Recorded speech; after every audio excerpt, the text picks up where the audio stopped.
bakit mo minute si Sara?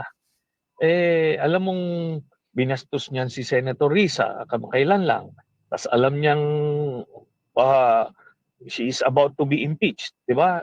Daming issues kaliwat kanan. Bakit mo minute? 'Di ba? That's insensitive on her part to do that, no? Dapat na consider niya yung optics noon. Tapos hindi totoo yung sinasabi ni Barry Gutierrez na minuto lang yung binigay na palugit bago bumisita. Hindi po. Base sa impormasyon namin, a few days ago or the other day, doon nagpasabi na pupunta.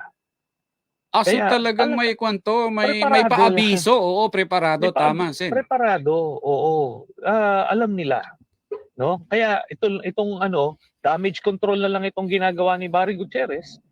Kasi nga may backlash na ano ba yan? Di ba pinag-iisip?